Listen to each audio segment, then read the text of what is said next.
For the first talk of the second day, I'm very happy to introduce to you the very tall and...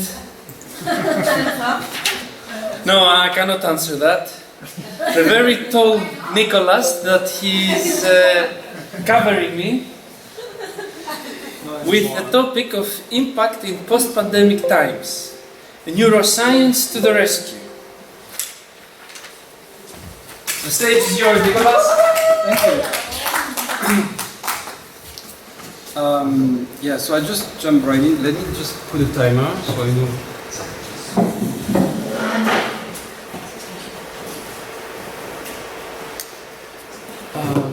Okay, so we'll talk about impact, but just a bit. I'll say more about that later. Our nervous system more, and some practices at the end. So something that you can learn to do, if you like, and can use for yourself. So this is for you if you have a brain. So I think that's, but actually, you don't even need to have a brain, which is the great thing about it, and you see why. Because we won't actually talk about the brain that much, even though it's about neuroscience. Yeah. Okay. Yeah.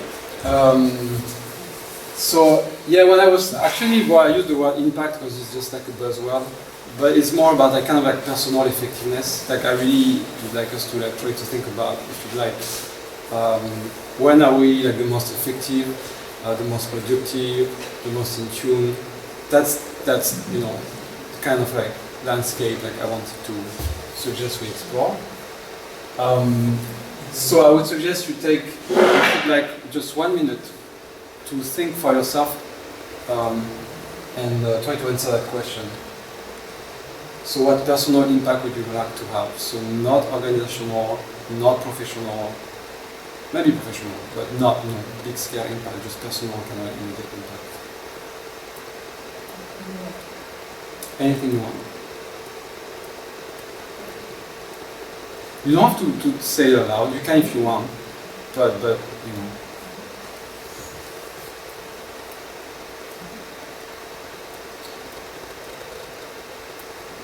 Like those around you feel better. Yeah, that's mine too.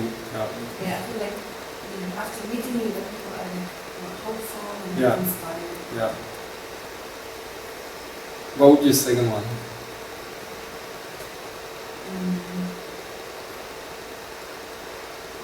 To love myself like just Yeah. be kind to myself. Yeah. And then people see that, you know, when you see somebody who's so comfortable with themselves, it also indirectly kind of inspires. Yeah. I hope that she talks so well about herself and just talk to relationship. Yeah. Kind of like modeling for others, like being at peace with yourself and like connected to yourself. And just other people see. Yeah. Okay. And another tough question. How are we feeling post-pandemic? I'm antisocial. How are you feeling? Antisocial, yeah. Okay. Antisocial. Like not like in the sense that if you find it hard to connect or you don't want to connect. Awkward to be around people. Don't want to be like in groups or with people, around people. Yeah, like, and I'm more like staying at home person than I've ever been. I used to leave home every day. Yeah. Now it's like, I don't even feel bad if I don't leave home all day long. Yeah. Like a little bit resentful. Resentful. Like the whole mess has been Yeah, like a bitter about it, I mean? Yeah. I'm done with this. Yeah. Melancholic? Melancholic, yeah. For what was like past. Yeah. For me, there was all that, like I find it like harder to connect with people. Like I'm not used to that. And personally, there was like a lot. I mean, there's degrees, and we go through like different, not always like very hard experiences. Even for small challenges, I experienced like a lot of grieving, like of all the people I could not see, or the things I could not do, in a small way.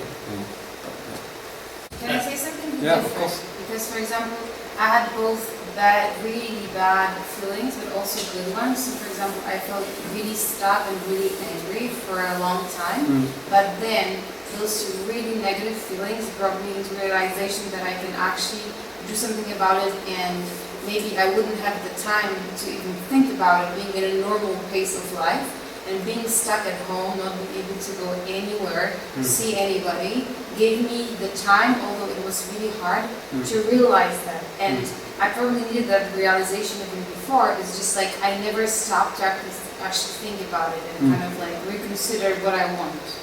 You know? Because you this didn't anger, have the you time. can- But yeah. So you had that space to think through things and consider. Like kind of like a breakthrough. Yeah, but that doesn't mean that it was good feelings and positive feelings. It was really Yeah, I hard, but understand. it was needed, I suppose. Yeah, because sometimes you have to face things that you really difficult to face or difficult to accept. Exactly. So, yeah, that makes sense.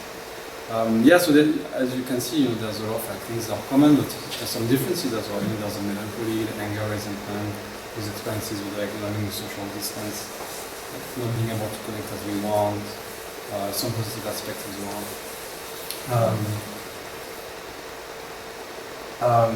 So today I would like to focus on what can underlie some of the feeling we have, like maybe the anger. And so I would suggest the following, like threat-related physiological state triggered by the pandemic can affect attention and social engagement. This means that we were in a pandemic, which means like for our nervous system, essentially it was like threat non-stop 24/7, like we're always in danger.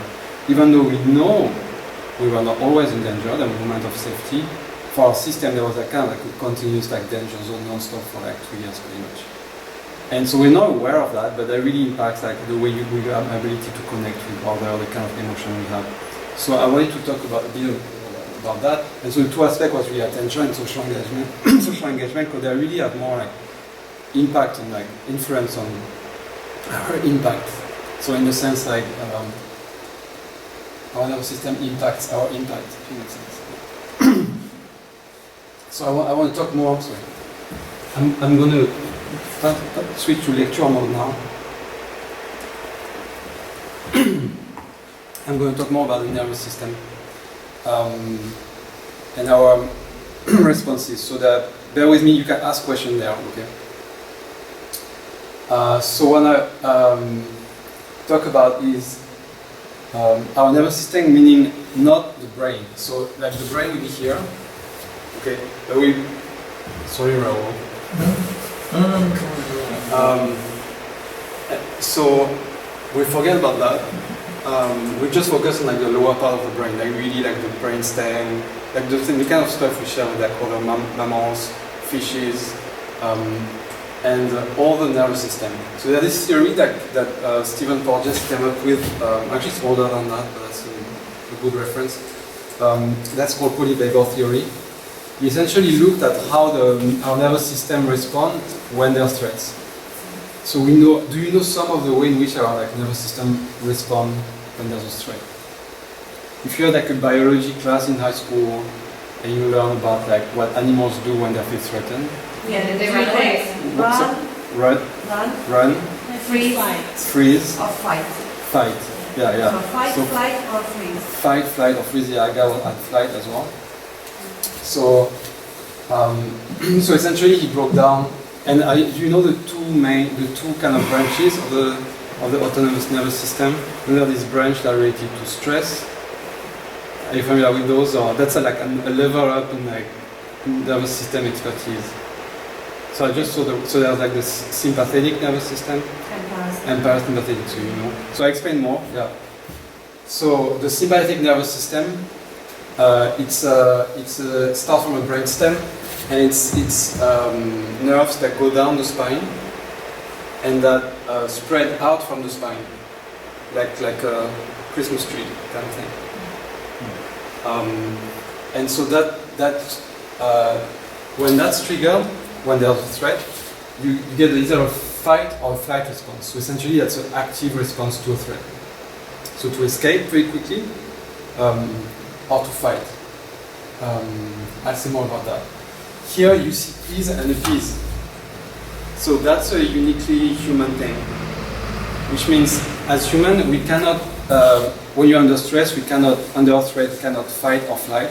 So sometimes we have a response that's often called also fawning.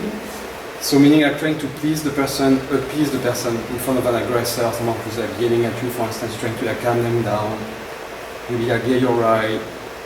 But also putting yourself down by doing that. You get the idea? Doesn't mean it's about a reaction. Yeah, so it's a reaction to a threat. So imagine like someone is screaming at you. A possible reaction could be, yeah, you're right, you know, it's normal. Sorry, I'm very sorry. I shouldn't have done. This is triggered by your symptoms. And that would be please and appease, and that's Okay. that because it's an active So kind of, all right. it's an active reaction, right? So it's like you're taking action to appease the aggressor, right? So it's not fight. Of course, fight for us, we rarely be fight, but that could be like any kind of aggressivity, like even in tone of voice, like expressing anger, and flight, you just kind of walk away. That's the first system. The second system, and that's where the polyvagal theory comes in, is the parasympathetic system. Traditionally, it's known as a calming system. So it's kind of the opposite. The first one is very action-directed. The second one is more calming. But actually, so you see there are two different branches to the system, a new one and an old one. So the system is triggered through the vagal nerve that's kind of run differently. So it comes up behind the neck, essentially, from the brainstem, and run down the back, and then spread through the lungs, the guts, essentially control like all those like inner organs. So the new system, the old system is involved in shutdown. So why old? Because it's in evolution, it's the first one that appeared. And actually that was the first ever survival response living being had. Meaning like, imagine you're like a 50 cell thing with like barely a nervous system, and you see a threat, like you won't be able to fight, or you won't be able to mobilize. You don't have a kind of like energy reserve to like really jump out of reach for the predator. So what you're gonna do, you just play dead. So you're just gonna like shut down and just let yourself go to the bottom, and you know wait for the predator to pass. So it's like the level 0 of the strength defense, and we still have that. So that's the older system, and the newer system is actually not a defense system. So that's why it gets a bit confusing, because you would say it's a balance and social engagement system that's there for human. So essentially, it's when this is triggered, it's kind of like the ideal system for human. So it's like we're in balance, we're available, we're not feeling any threat, and it's just like it's more like a calming aspect, but in a good way, not in a shutdown, dead way. More like a peaceful kind of vibe. Do you have a question on this? Sophisticated, right? Sorry? Sounds sophisticated. Yeah, it's quite. But we go through all. Well, the other thing you have to remember is that there are those three things. There's like the active defense, the passive shutdown defense, and the kind of like good vibe, kind of like peaceful thing that you would want. And we explore more like in the next slide. Do you have any data of like what the usual response is? Of course, it depends on the threat, right? So it's hard to measure, but like in general, like, is there any like generalization of like? Which one will be triggered? Yeah. Yeah. Okay. So yeah. I think it really. I do not have hard data. No, I do not have data. But typically there's a hierarchy. So this is like the normal thing. For like moderate to severe to serious threats, you will tend to jump in here, like a more active kind of escape or fight, or please and appease, meaning like using social signals to kind of like manage the threat. So kind of active management. When things become unmanageable, like you can think like a really intense threat of your life, like really like very serious, like attack, attack, assault, like the plane crashing. I mean, just the worst kind of thing that possibly can happen. Then that will trigger a shutdown. So it's like for humans, it's like really this first and then this one kind of. It's like when you The idea is that you conserve energy, you can't respond, it's out of control, so you just conserve energy to... Yeah. Is it possible to right away go to shut down? Because I think this is what happened when I had the scooter accident, because I don't remember anything like from a minute before the crash. I don't even remember what happened until like when I was in the ambulance. Yeah. This is how we So I call it. shut down completely and I don't feel the pain, anything. Yes. I don't remember anything. Yes, that's So I it. went right away to the shutdown and somehow my brain recognized his threat and decided to go to shutdown. Yeah, exactly. Yeah, definitely. Yeah, definitely. Actually, the next stage is more experiential, so we're going to explore like each of those states so you can get a feel for it. Because it's very useful to know where you're at. Because the idea here, obviously, as you can see, is that if you want to have like some kind of like effectiveness and be like have like meaningful actions, you're gonna have to be in that range of like response. So the first one we can explore, so I call that knowing our nervous systems, is the sympathetic system. So it's like the first threat level. So that would mean like you're mobilized to survive. That's the fight and flight response.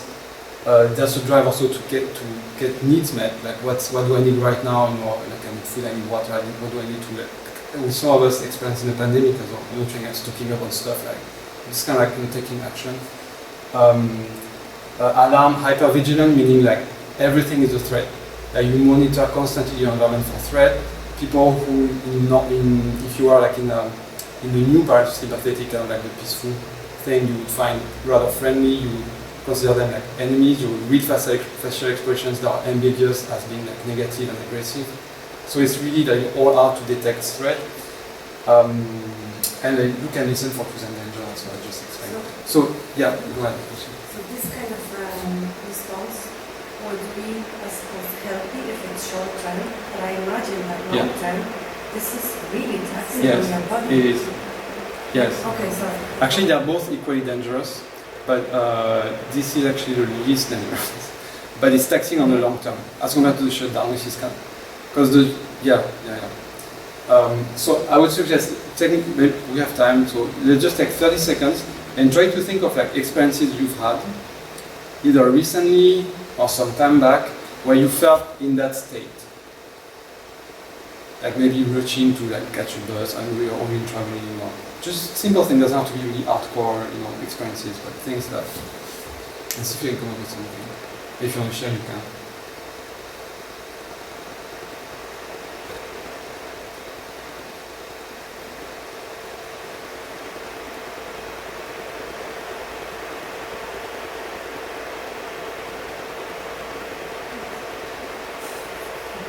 Well, the thing that came up for me was really like travel related. Like I did a trip to the UK, I did travel related. I did a horrible trip to the UK back in December when you need like a last minute PCR test to get in. It was just like decided, the rule started like at 4 AM on the day I was taking my flight. It was like massive drama at the airport, no one knew. You had like people crying, running down the stairs from like the gate, trying to get a PCR test in like 30 minutes. That was just the worst kind of scenario. That was peak pandemic times. Yeah. So that was pretty intense. That's very stressful. Managed to get what I needed, but yeah. So then I was like adrenaline pumping and running for the lab, checking the phone, and getting my result yet. Can I make a question? Yeah. Can this state be more or less permanent? Yeah, I mean it could. I mean, it will not be on an extreme. But it would, yeah. It could have, but it will be, up to a point, could be permanent. Yeah, so a chronic stress level at work. So that is me, because most of those, I have them on a permanent condition. Yeah. So unrelated with COVID or anything. Yeah, it's possible. Yeah. I as far as back as I remember. Yeah. I mean, I have to go to my kidney years to not feel those things. Yeah. Κάνουμε μικρή παρέμβαση. Να μου βοηθήσει στη μετάφραση. Και στο παρελθόν, σε πανδημίες όπως χολέρα, όπως φυματίωση, όπως δέπρα. In the past, in other pandemics, gave some sample of pandemics. Η αντίδραση της κοινωνίας ήταν πανικός, θυμός, απομόνωση των παθόντων και συμπεριφορές ακραίες. The reaction of the society was panic, anger, isolation, especially of the diseased and people that got close to that, and generally extreme reactions. Όπως παράδειγμα τώρα που γίνεται στη Σαγκάη μερικά τέτοια φαινόμενα. Δεν ξέρουμε τι γίνεται σε Καλά, περίπου. He says as an example what now happens in Shanghai. No one knows what happens in Shanghai, though. Πολύ λίγες στιγμές υπήρξαν συμπάθειας προς τους παθόντες. He said that rarely there were actual compassion towards the patients, towards the ones that they got affected from the condition. Yeah, they were ostracized. Yes. Removed from the society.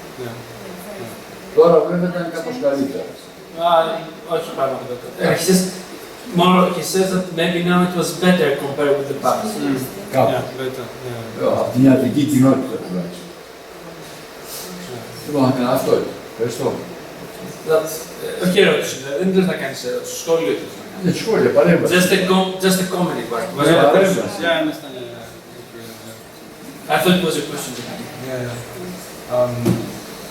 So I suggest we look at the second one, so the old one. So these are moments probably like the one you experience, where we would feel withdrawn, shut down, collapse, or physically just collapse, like the body, almost like we can't control the body sometimes. We become foggy, numb, we go through that, when it's less intense, we kind of go through the motions and we do whatever we have to do, but we're not really quite there. We're disconnecting from self, from others, from the environment, spirit, if you know, some kind of like higher connection. That's you felt deconnection. You feel a deconnection from that. You feel lost, abandoned, invisible. Like people don't notice you, they don't see, they understand you. You disappear into a state of not knowing, not feeling, and not being. So it's like really that would be like a human experience of collapse. We're not the fish anymore, our lives on in the sand. So that would feel like that. So it's just kind of there's no one home essentially. Yeah. So not all of us have had those experiences, but you might have had such experiences to some degree. Maybe when you receive like very difficult news in the first few seconds, first few minutes, you might have that kind of like, suddenly like you don't feel your body anymore and you don't know what to do or what to say. That's that kind of experience. Like it's a rare experience. Yeah. Sorry. Like when you woke up and there was war. Yes, something like that. Yeah. I have calls, like they were calling me, my friends being stuck in Kiev, that they just left the apartments and nothing, and I froze like in tears. I didn't say a word because I thought it was not true. Yeah, so that was probably a response for your nervous system, and that was probably a collapse response. So we tend, because we're not familiar with what it is, so we think it's a cognitive thing. So we tend to interpret it as a brain thing. We're like, oh, I don't know what to do, I don't know what to say. But actually it's not that, it's just like very low level automatic thing that you don't control. And afterwards you just make sense out of it. And the last one, it's the one that we would want. So it's like the new parasympathetic, the green one. That would be like we feel safe in the body, so that we feel the body, we feel the contact with the ground. Ideally, there's curiosity, creativity, compassion, so that's like the ability, the capacity to connect with others, connection to self, other, the world spirit, accessible resources, meaning like your knowledge, your skills, you can access readily without having the kind of pressure and the loss of like, ability you have under stress, for instance, in a very flexible way, very creative way, very open way, so it's really ideal. And an ability to co-regulate, it means like from that state you can help people who have activated nervous systems, whether they're in shutdown or whether they are stressed, they're in fight or flight. So just being with them and talking to them from that state, you can help them like come back to a state which is like more regulated. And come back to that state essentially. Yeah. So that's why it's interesting to cultivate for yourself and others as well. For those who want to make others happy. Bravo. Sorry? Will you tell us how to activate that Yes. new system? Yeah. Please? Yeah. Just a quick side. So I want to talk about neuroception. So it's just the knowledge that's so important to understand how to use the system. Neuroception is just the idea that our autonomous nervous system is separate from our brain, essentially. We don't control it. And it's always on the watch for cues of danger and cues of safety. So, cues of safety would be, okay, anything in the environment or inside, anything outside of you or inside of you that means to the system, this is safe. So, take 20 seconds and try to feel any cue of safety you might have in the room now. Or in you, or, yeah, that's one. Yeah, that's one. Yeah, absolutely. Yeah. The roof. Yeah, feel protected, right? Yeah. For me, I can feel the ground, so I feel like very grounding. Yeah, if you don't feel cold, it's not too warm. So yeah. There's coffee there. There's coffee there. There's food at the back. That's cue of safety. Water. Water. Yeah, your basic needs can be met, right? You don't have to. Yeah. Lunch is planned, so we're good for lunch. We don't have to run around trying to find an open place. Perfect. Yeah, we have a home where we can sleep also tonight, so that's nice, comfortable beds. Yeah. So these are cues of safety, and our system will always look for those, like 24/7. Like try and monitor what's going on in the environment and adjust the response based on that. And cues of danger, try to look for cues of danger. If you're not finding one now, maybe in past days. Yeah. Going all the way back to Portugal, making all that trip. Yeah. The nervous system is like already getting ready for to respond. We were worried, like last night, the three of us talking, like the trip that we're taking today, we are all already know that we will be car sick. We will be car sick. Yeah, the three of us. So this is like a constant danger on this island for us. Yeah. Getting into the car is like, oh. Makes sense. For me, that was just like when I walked down here, there was a car that passed by like really fast. I didn't hear because I was in a transition already. It was like, I was like, okay, I'm it was in the turn, like I was on the wrong side of the road. Yeah, so I got scary. So I think you got the idea here, right? So that's just what's happening essentially. So what we can do is like try to manipulate cues of safety and danger outside. So we can change our environment, modify things to make it feel safer. So that's one, and we can work from inside as well. But the first thing we have to do before trying to change anything is to listen and understand the signal. So we really don't want to ignore when you're in collapse or when we're experiencing stress.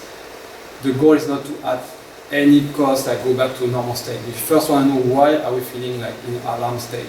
That's very important. Okay, because there may be like absolutely valid reason to be stressed. There may be valid reason to experience threats. So we don't want to disregard those kind of signals. Does that make sense? You just want to take notes of really what's going on. And then, if cognitively you evaluate that you should be fine, you're okay, then you can work on going back to a place where it's okay. And to do that, you can connect with cues of safety in the body. So like the warmth, grounding, like trying to feed the seat, for instance, your seated seat that helps you. That's something you can try. Standing. Something you can do is like self-touch as well. So I told you like the vagal nerve that goes like behind the neck, the one that triggers like the balance system. So you can just like try to put your hand at the back of the neck and see if you feel something. This is what I do when I'm stressed, actually. Yeah. I kind of unconsciously, Yeah. when I'm feeling stressed or I really want to like calm myself down or like focus, this is what I actually do with my hand. Yeah, you can do that. Yeah, The other thing, that give yourself a hug. So there's a technique to give yourself a hug. So you would put like one hand here, do that. So one hand here.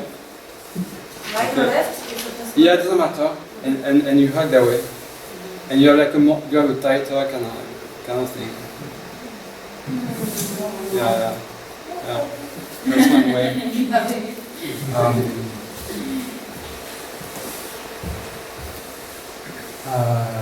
Using touch also we've done, and using our mind to create cues of safety. So these are mind tricks. So it's kind of like you very quickly close your eyes if you want. If you're not comfortable, you can keep your eyes open. And see what comes up when I ask you go to a place that feels safe, peaceful, where you can be relaxed, see what's there, ideas, sights, smells, contact with the body with the ground, with the sun.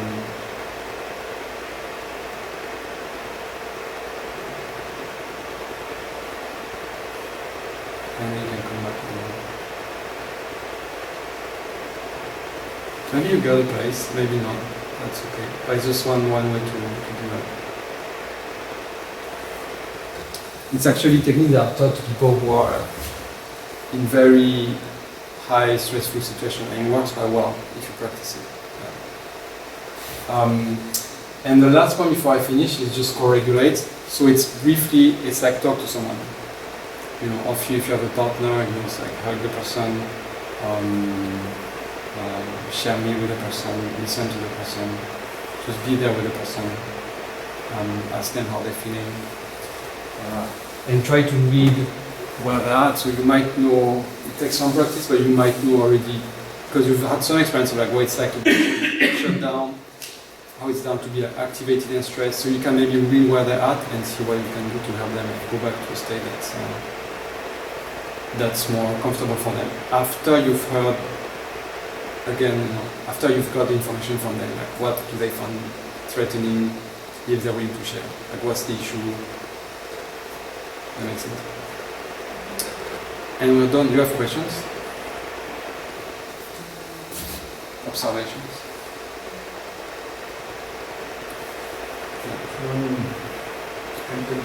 When you're describing this different system, it just makes me think of like depression and anxiety. It's basically activating one system is more depression, activating another system is more anxiety, and then in the modern world, So what's your diagnosis of the like most common combination of responses post-pandemic, during pandemic and post-pandemic? What you see a lot. Okay, so so the thing that I see most is like the social, the consequences of feeling like socially separate, like disconnected. That's the main thing. So it's that stuff like we talked about, that stuff we talked about, but it's like really that sense of like everyone is kind of like an outcast. Like everyone has been outcast.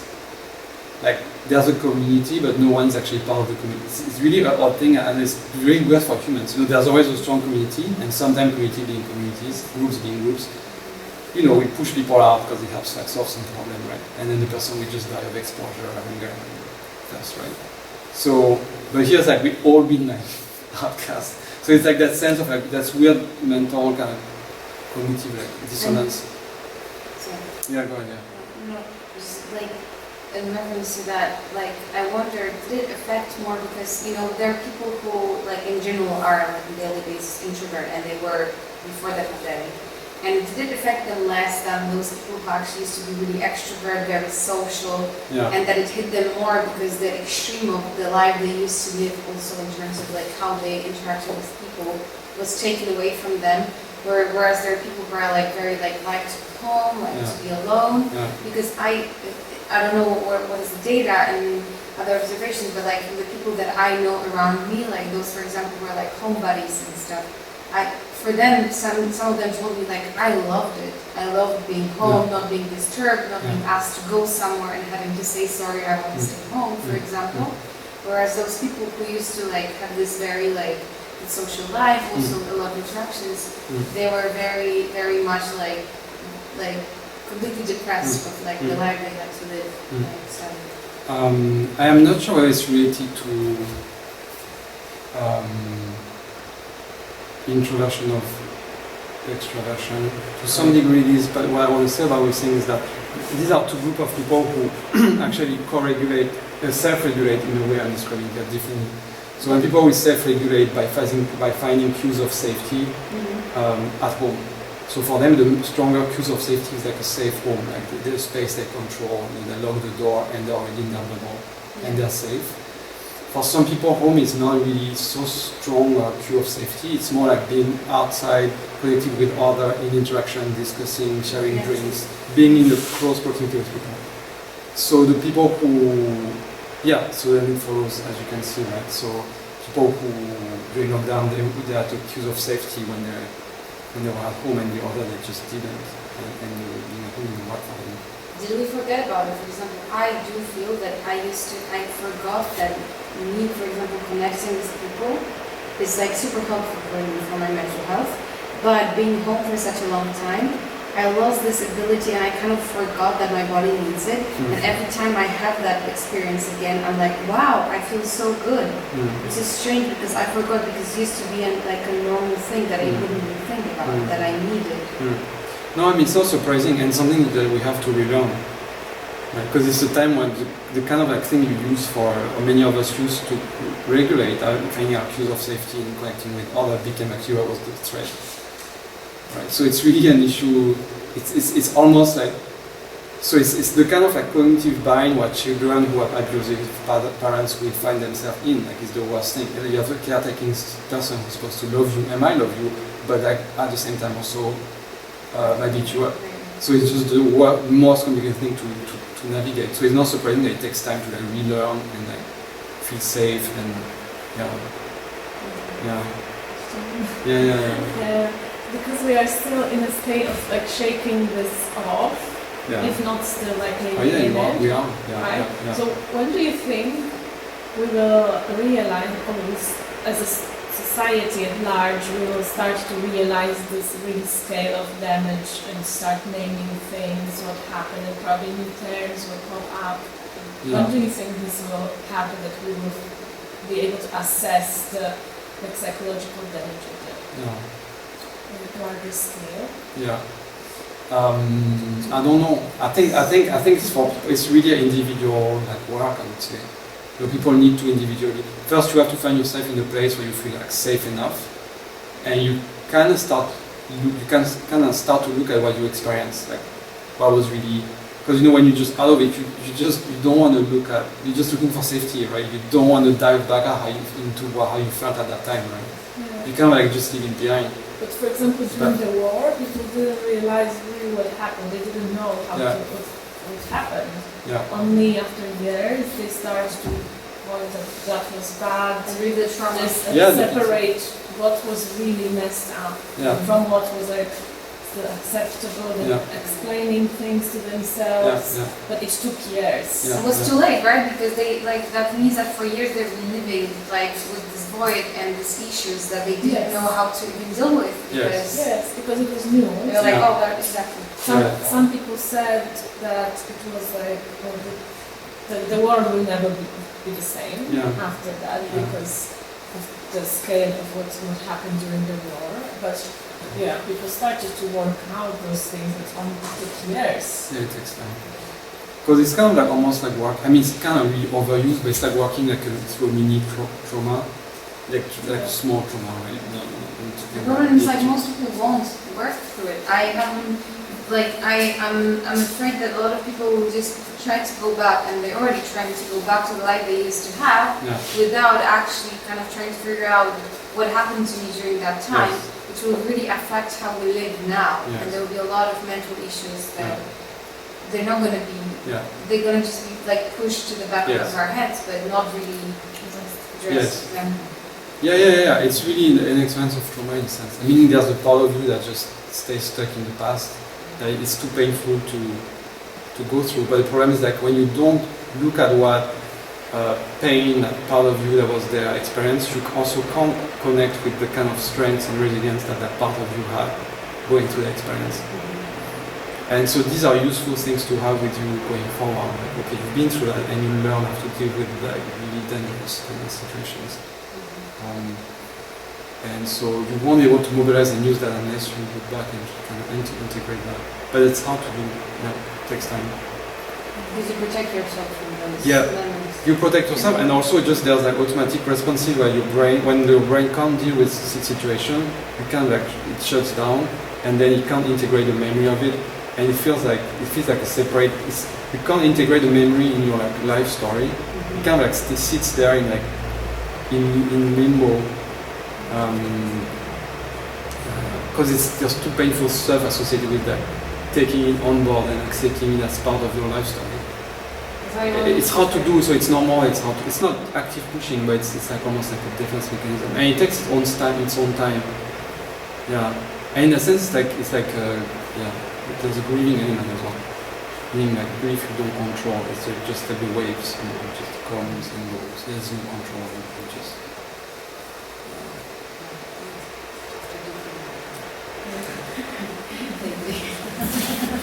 It's on camera. Okay, yeah, unless you have more. Yeah, I just have a thank you.